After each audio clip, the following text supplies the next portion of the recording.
Wonderful. We are here today with Professor Torben Iversen from Harvard University, who is an expert in political economy, and he worked a lot on welfare states, electoral politics, and also on formal theory. And today we're going to ask Torben some questions about his general research on all these topics and how he perceives them in a changing world. So, Torben, we know you, of course, as an influential author in political economy, but to us postdoctoral fellows who are at a much earlier stage of our career, it's of course interesting to ask, how has your trajectory shaped over time? You know, how did your interest in doing academic research emerge in the first place, and which decisive points have there been in your career leading up to where you are? Those are good questions. I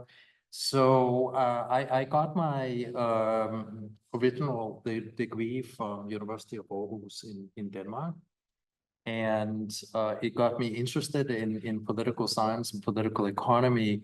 But at the time, Danish political science was a pretty insular kind of place. It was very inward looking.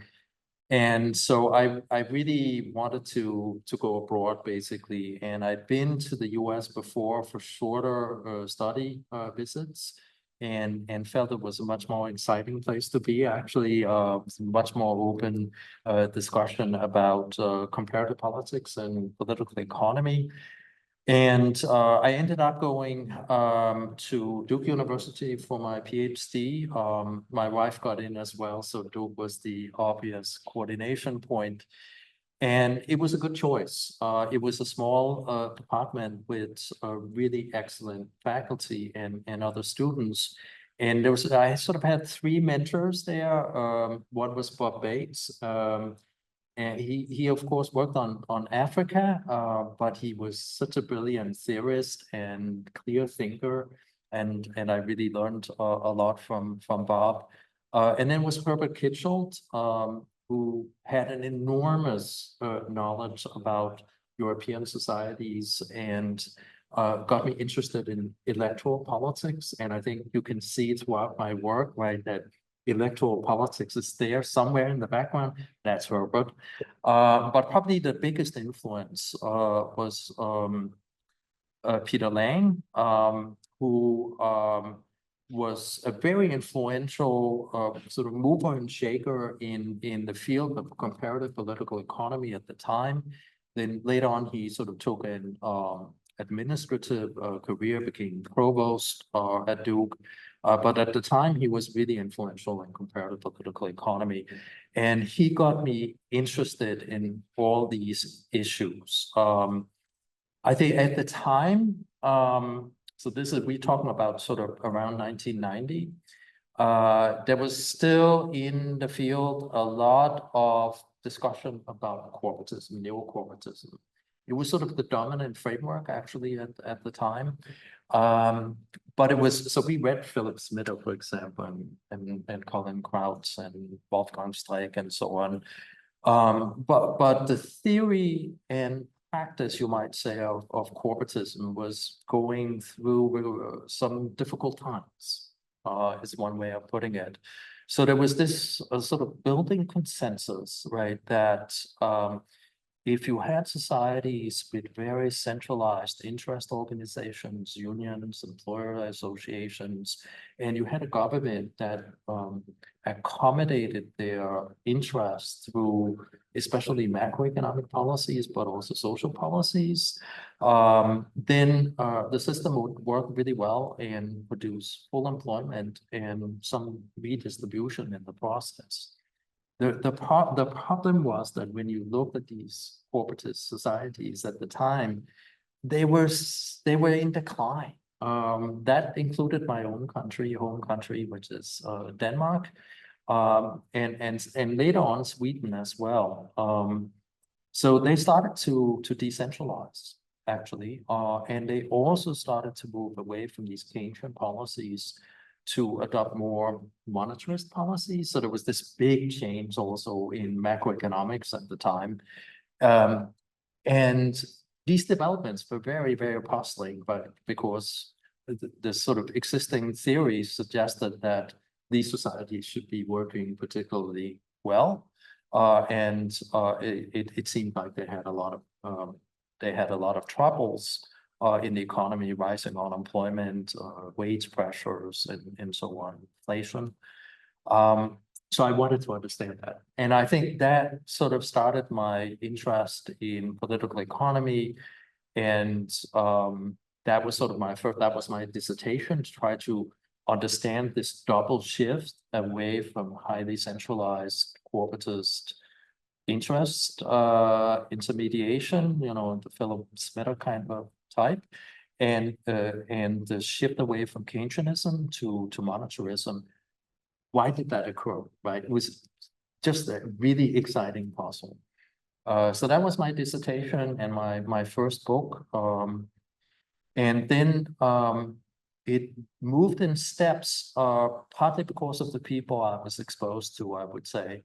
So I went to the Wissenschaftszentrum in Berlin for a year, and the director of the unit I was in was David Soskies, and he became incredibly influential in my career and my work because we started to work together. He was an economist.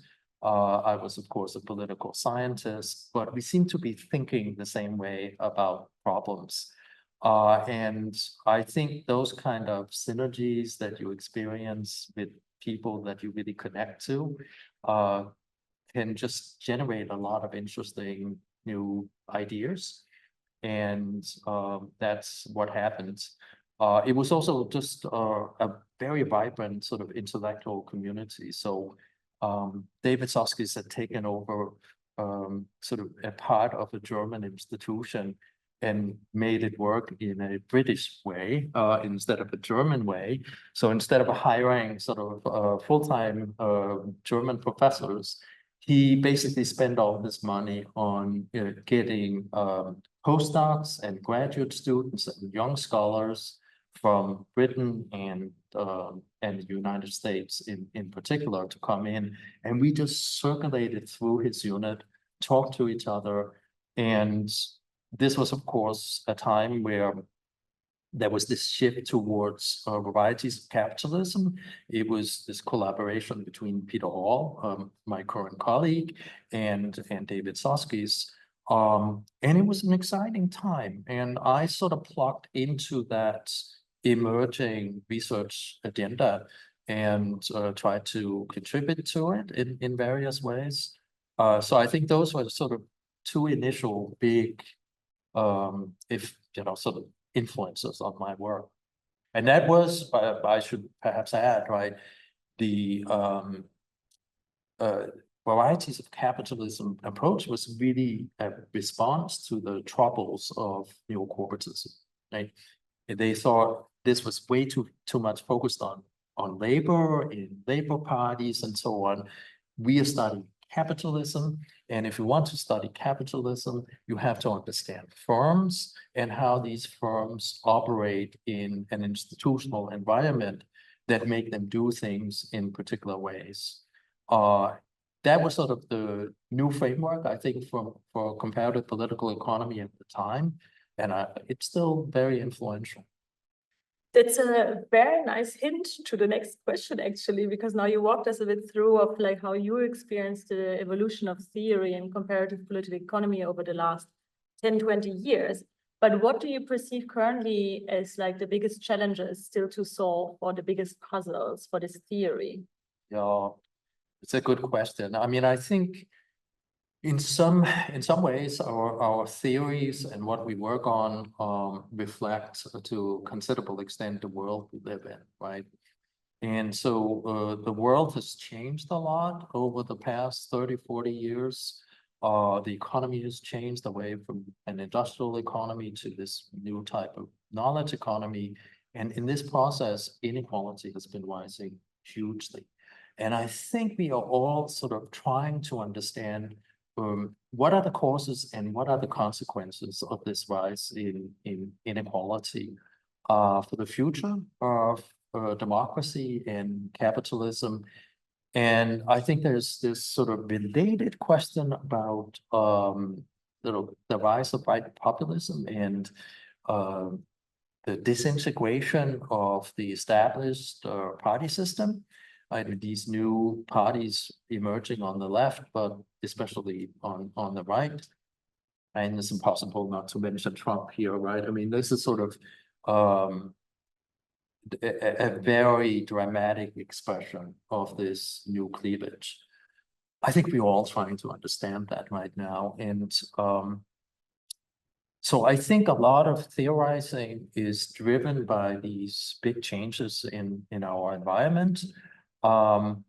But it's also about theoretical developments. And I think creating frameworks that make sense of this world that then can push our understandings forward. And Varieties of Capitalism was an example of that.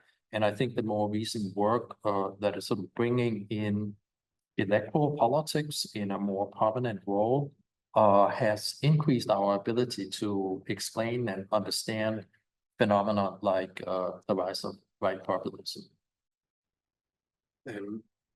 This is a really good point to ask our next question. Like when we turn to your work on prosperity and democracy, with David Soskice, you have championed the argument that actually democracy and advanced capitalism reinforce each other, right? So advanced capitalism being defined as by the knowledge economy, so high-skilled labor and knowledge-intensive businesses. And now at the same time, we also see this rise of anti-democratic, perhaps, political movements. How does this go together? How do you make sense of it? Yeah. There is a chapter in the book about the rise of right populism. I think it's gone farther than we probably expected at the time. Of course, we had a pandemic in between and so on. Things do change. I don't think the diagnosis was incorrect in the book. What we basically said was, as a result of this transition to a knowledge economy, you're getting much deeper cleavages on region because of a lot of the new industries are concentrated in the urban areas. So these big metro clusters. And that's because there are a lot of spillovers, technology spillovers and knowledge spillovers in these networks, but it creates a lot of geographical or spatial inequality. At the same time as you get a lot of inequality in skills, because the skills that are required in this new economy are very different from the ones that were required in the industrial economy. And so those who have skill sets that are very well geared to the old industrial economy will suddenly find that their skills are not very useful in the new economy. And they start feeling that opportunities for participating in this new economy are not all that great. And that was one of the key sort of claims in the book, right? That this symbiotic relationship that you talked about between capitalism, advanced capitalism, and democracy really depends a lot on possibilities for mobility, right? That people who are in the working class and perhaps somewhat below the middle see opportunities in the economy to move up, if not for themselves, then for their children.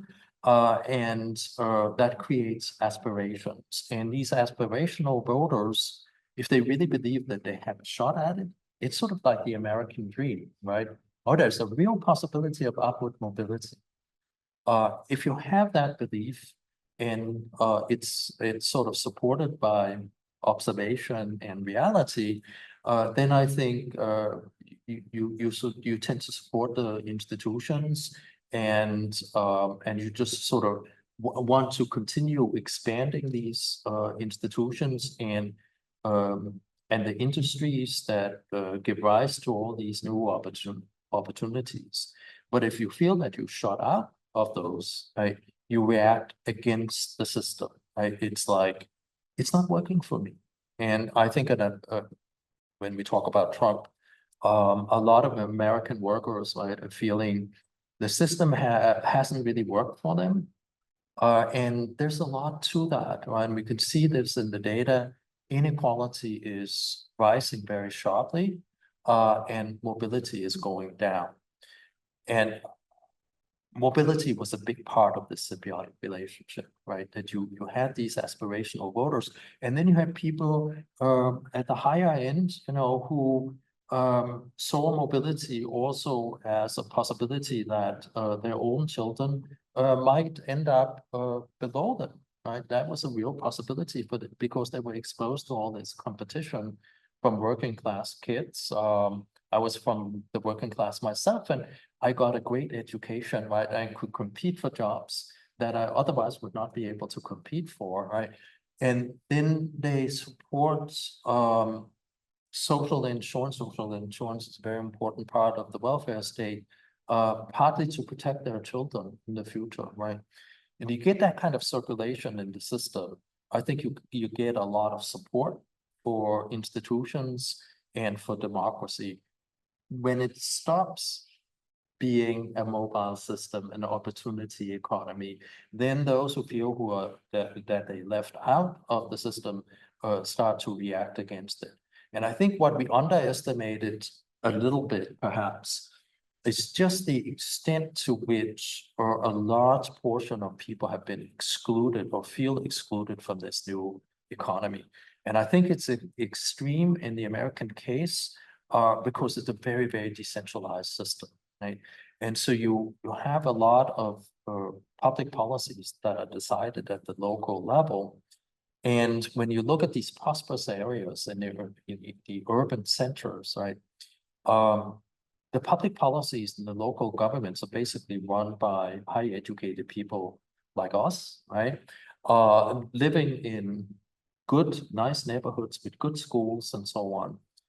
And they just want their nice neighborhoods to continue being nice and even nicer in the future. So they don't support, say, very liberal housing policies that will create high rises in their nice, quiet communities.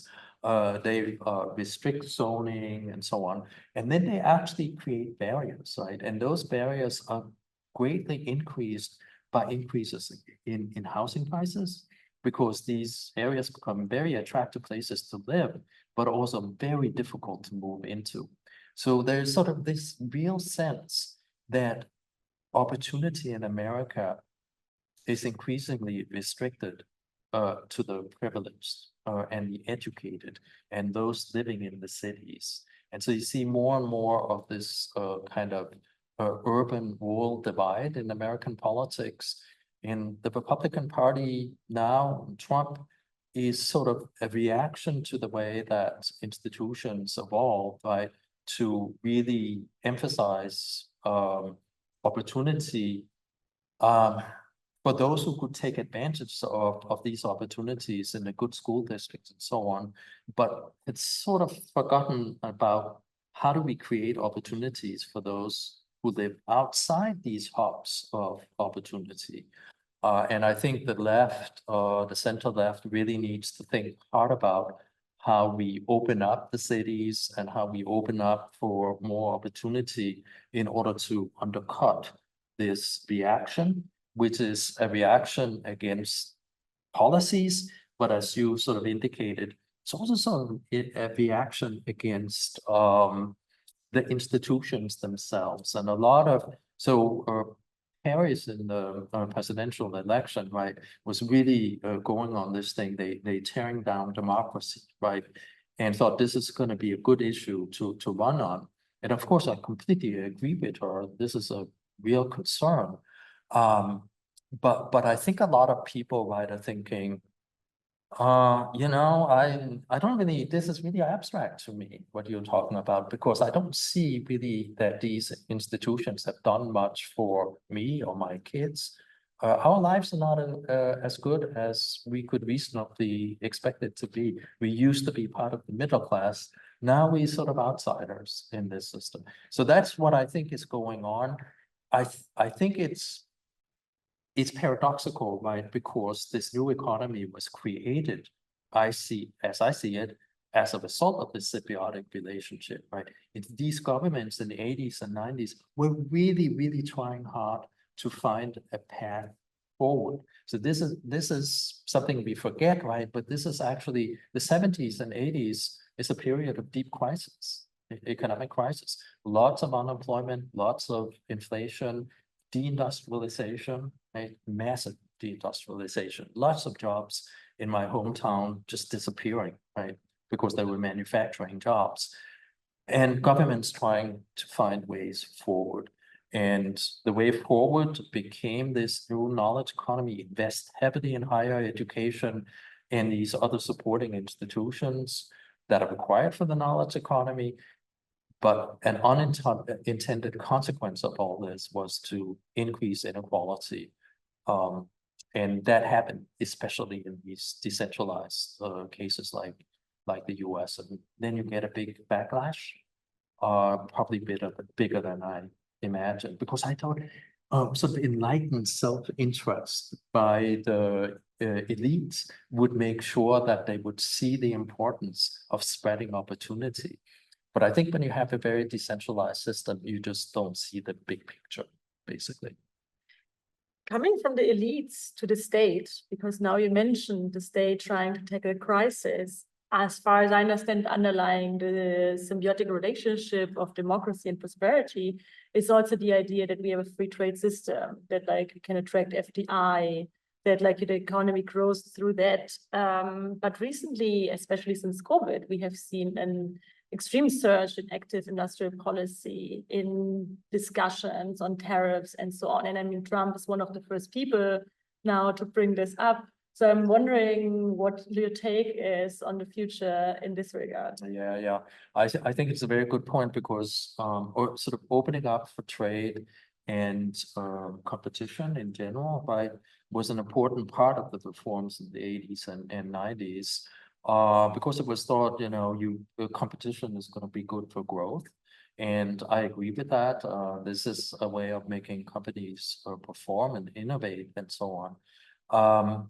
But opening up economies, right, also exposed them to competition from abroad. And some of this deindustrialization was driven by exposure to lower wage countries, China in particular.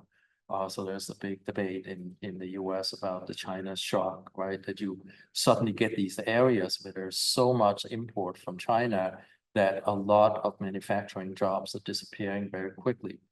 It doesn't mean that, this is not the right thing to do, because it's sort of like the future is not in these manufacturing industries, it's in these new industries. But those who are exposed to those shocks, right, react against it.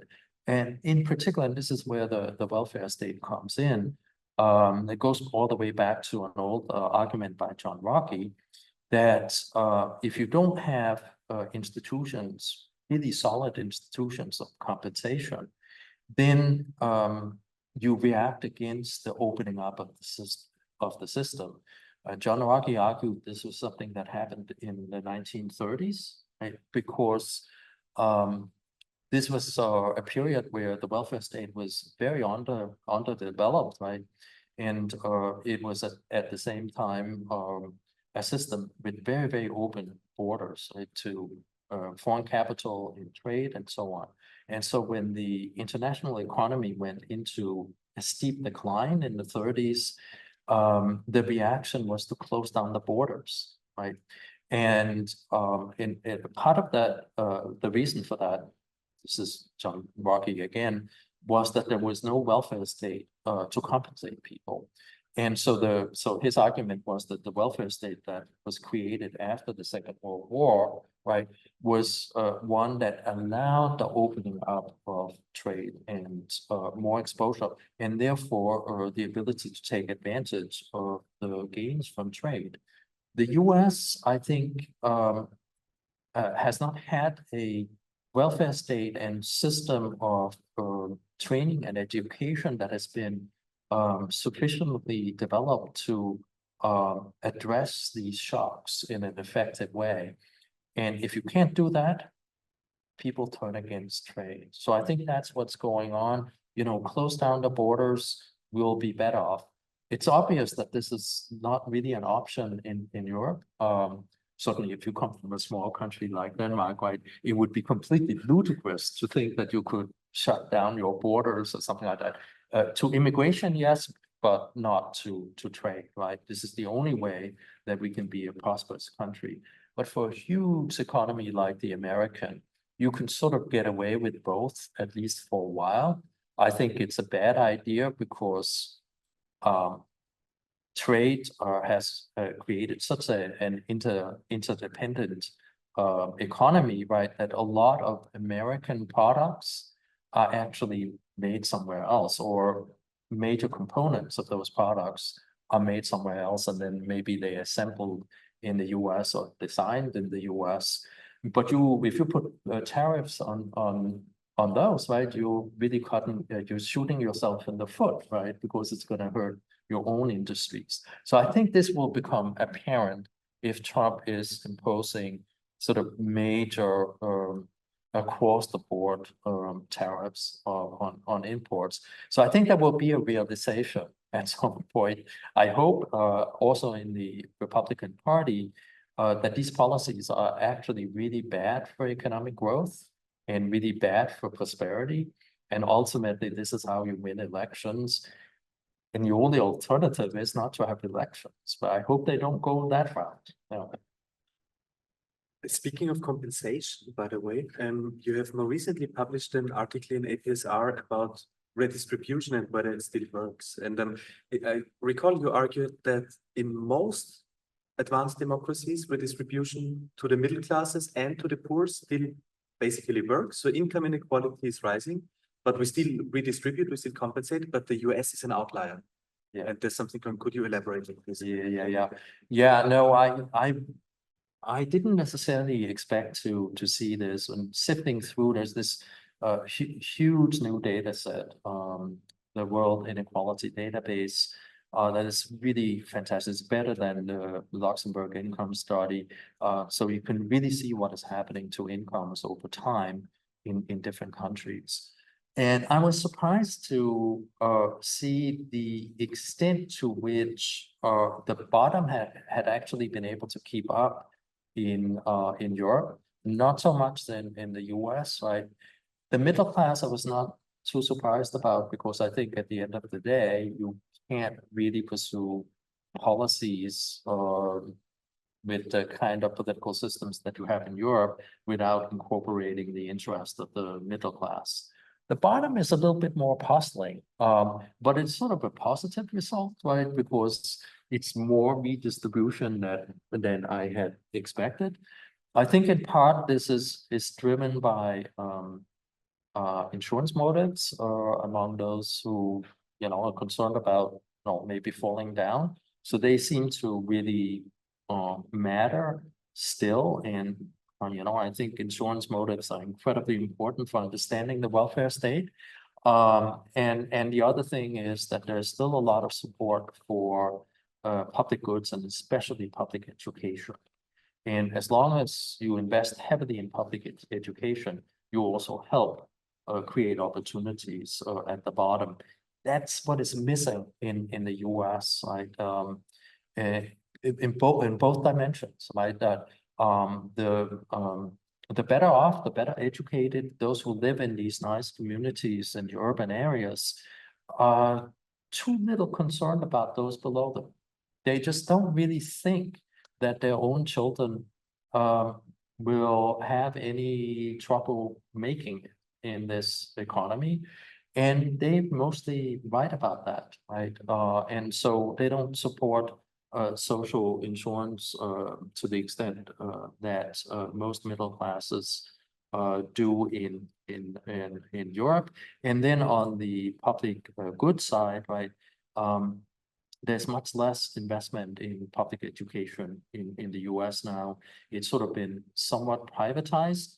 We still have lots of, the sort of primary and secondary educational system is still mostly public, but it's been segmented because of this differentiation across good and bad schools.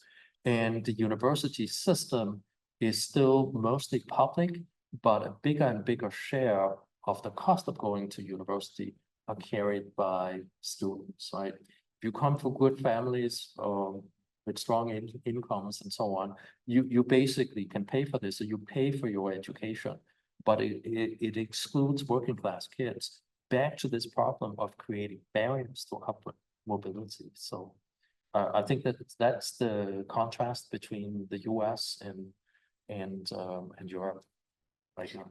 You emphasized the importance of insurance, and in this regard, I found especially your recent book on big data and the welfare state together with Philip Rehm and recording publications in journals super interesting. And I was wondering, since you argue that with the increasing amount of information out there, there are different national insurance systems that become more segmented, especially because of this lack of solidarity.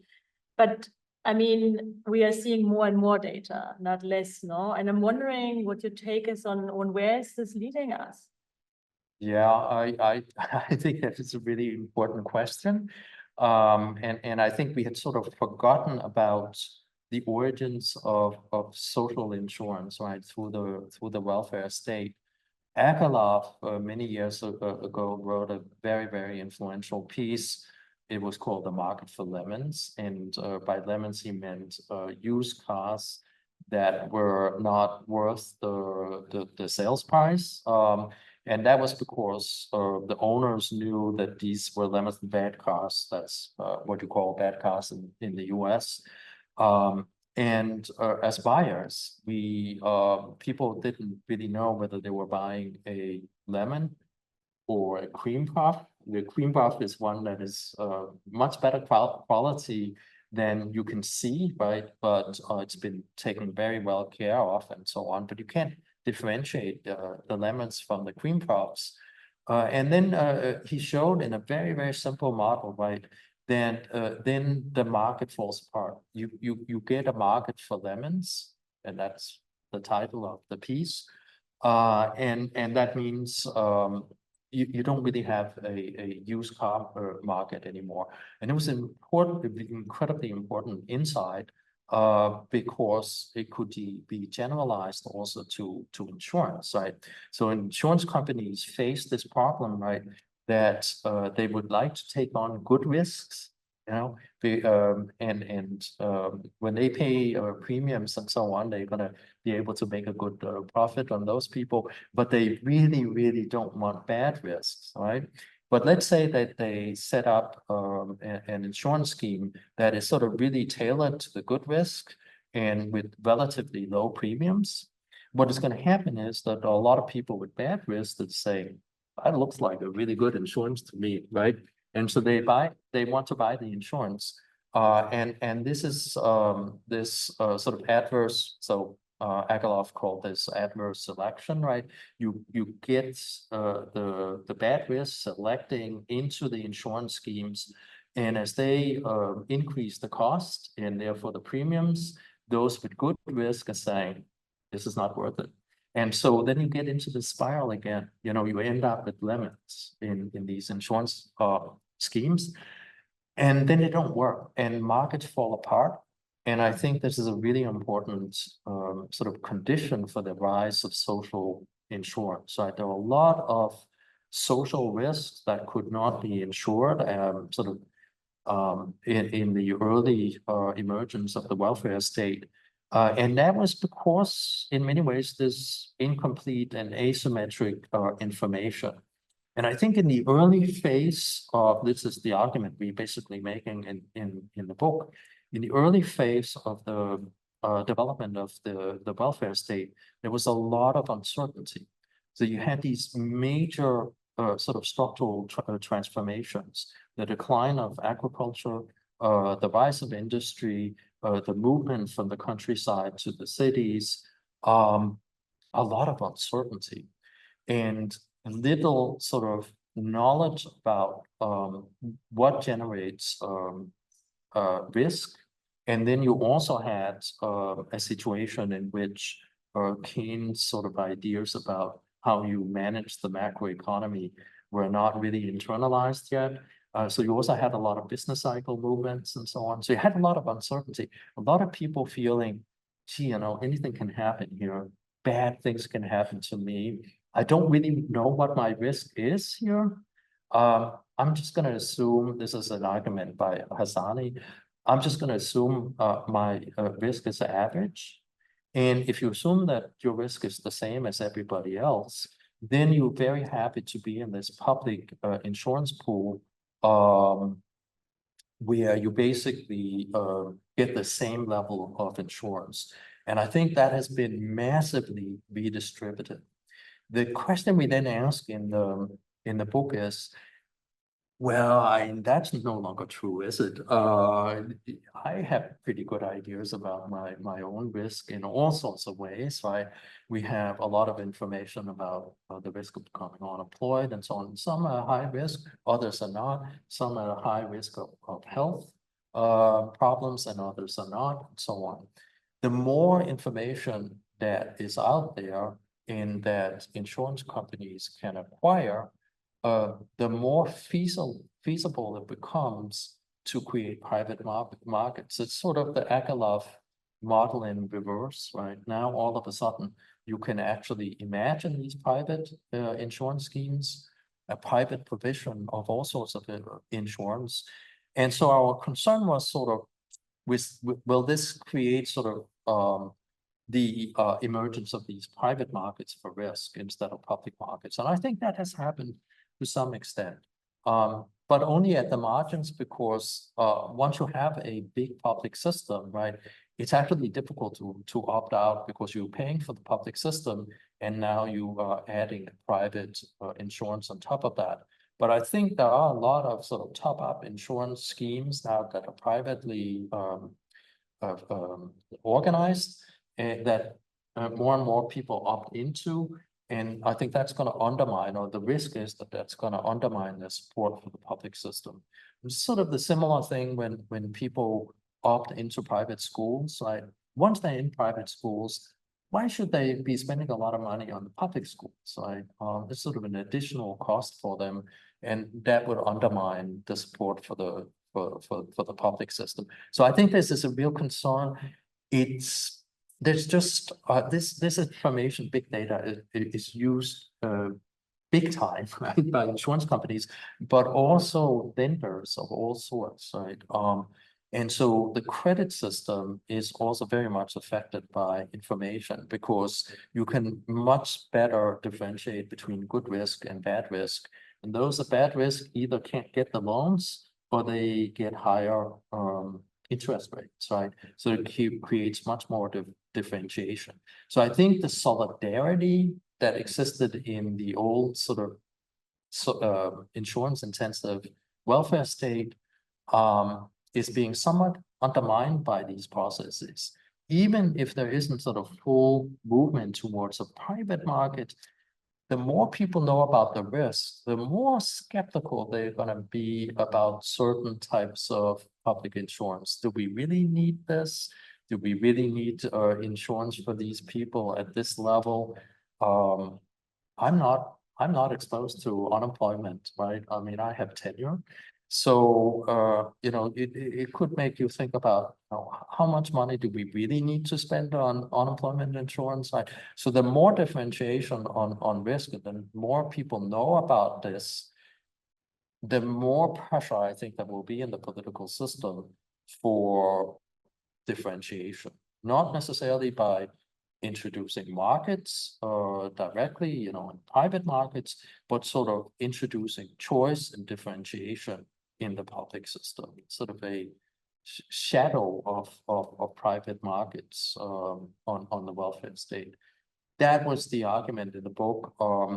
And I think for me, it was an attempt to sort of sound some alarms about this segmentation, if you will, of risk and opportunity.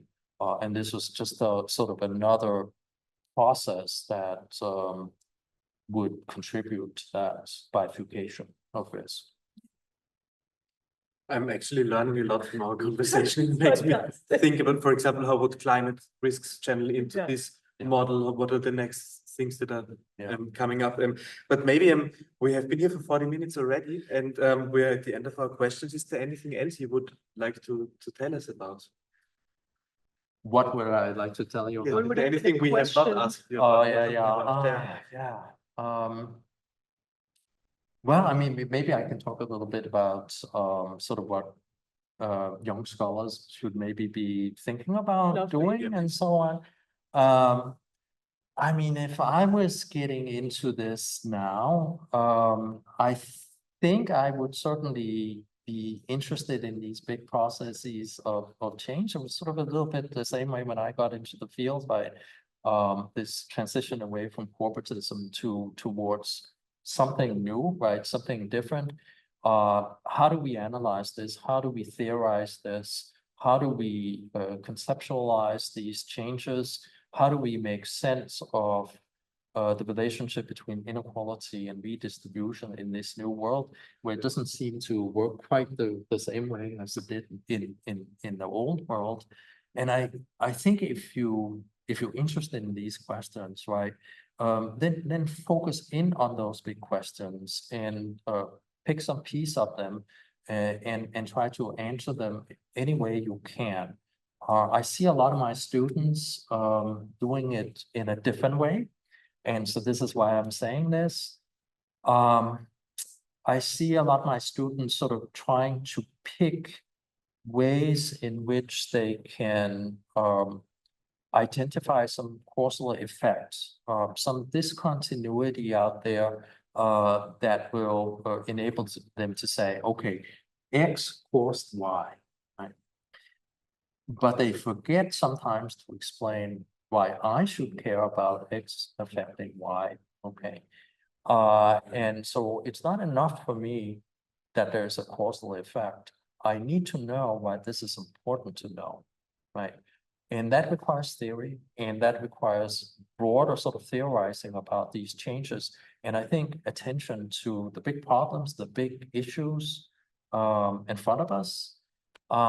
So I would encourage younger scholars to be really focused on problems and puzzles that need to be explained rather than on methods. You use the methods, the best methods that you can find to answer your questions, but you don't let your methods decide what questions you should be asking in the first place. So I would encourage that kind of movement to be much more conscious about what are you actually trying to explain, and then figure out how to do it, right? And what methods will get you there, instead of saying, oh, I learned this method and now I have to go out and find somewhere I can apply it. This is unfortunately how graduate education is working now, at least in America, in my own department. So you have to learn so many things now about methodology, right? It's really complicated, right? And so basically the first year, people are just taking methods courses, tools courses, as we call them. It's a good thing. I support it. I think you need to be tooled up. I'm wholly behind that. But the problem is when you get that up front, and then at the same time you're told you must start publishing as early as possible, then what happens is that you start using, papers that you write for these courses as your first publications. And that is very much driven by these methodologies, not the big questions, because you haven't been exposed to those yet. So one of the reforms in my own department very recently was we always been requiring these methods courses, right? And I think that's right. But we decided we were also going to require the field seminars. So the different fields like IR, American, comparative, and theory.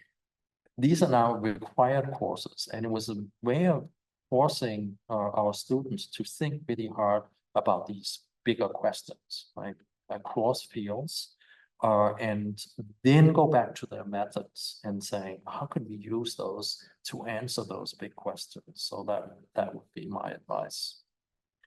Lovely. That was such a great conversation. Thank you so much, Torben. I think it was very all-encompassing. Yes. Thank It you was for really taking the great. time. Thank you so Yeah, much. lovely. Good.